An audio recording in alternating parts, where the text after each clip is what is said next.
Insert 5 arithmetic mean, कितना है तो देखिए 5 अर्थमेटिक मीन। अब हम लोग देखेंगे क्या, पिछले क्वेश्चन में हम लोग सिंगल अर्थमेटिक मीन और इसमें हम लोग का 5 अर्थमेटिक मीन। आंसर में लिखिएगा ए का वैल्यू, बी का वैल्यू और एन का वैल्यू। एन का तो दे रहा है 5 और ए का वैल्यू भी 5 और बी का वैल्यू 2, तो ए का वैल्यू 5 और बी का वैल्यू 2। तो डी फाइंड आउट करिए, फॉर्मूला होता है बी माइनस ए बाय एन प्लस 1। तो बी का वैल्यू 2 माइनस 5 बाय 5 प्लस 1, तो हो जाएगा -3। 2 में से 5 जाएगा तो -3 बाय 5 प्लस 1 6 हो जाएगा। -1/2 इक्वल टू -0.5, किसका वैल्यू, डी का। अब हम लोग देखेंगे 5 arithmetic mean. A1 equal to, A1 के लिए फॉर्मूला होता है A प्लस डी। ए का वैल्यू 5 प्लस डी का वैल्यू -0.5, तो हो जाएगा 5 - 0.5 इक्वल टू 4.5।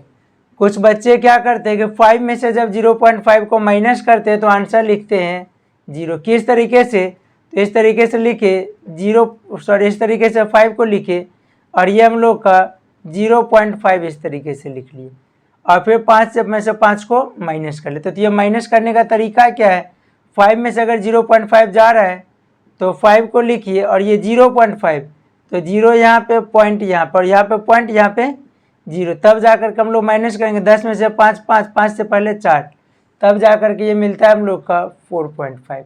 उसी तरीके से हम लोग देखेंगे A2 का value 2 equal to A plus 2D। A2 A का वैल्यू 5 प्लस 2 इंटू -0.5, तो हो जाएगा 5 प्लस माइनस 2 को 0.5 से तो हो जाएगा 1, तो 5 में से 1 जाएगा तो 4। इसी तरीके से हम लोग A3 इक्वल टू, तो A प्लस 3D, A का वैल्यू 5 दे रहा है प्लस 3D का वैल्यू -0.5, तो हो जाएगा 5 माइनस 3 को अगर 0.5 से मल्टीप्लाई कीजिए तो मिल जाएगा 1.5, आंसर हो जाएगा 3.5।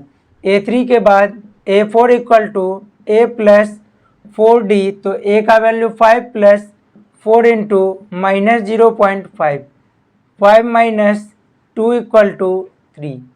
A4 के बाद आखिरी terms A5 equal to A plus 5D।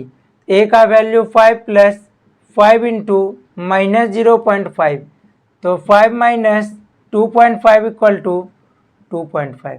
Therefore 5 arithmetic mean, तो लिखेंगे 5 अर्थमेटिक मीन क्या हो जाएगा, तो 5 arithmetic mean A1, A2, A3, A4 और A5 इक्वल टू A1 का वैल्यू 4.5, उसी तरीके से बाकी सब भी, फिर 4, फिर 3.5, फिर 3, उसके बाद फिर हम लोग का 2.5। इसी तरीके से हम लोग 5 अर्थमेटिक मीन देखने का काम जो हम लोग कर लिए, इसको सभी लोग लिख लीजिए।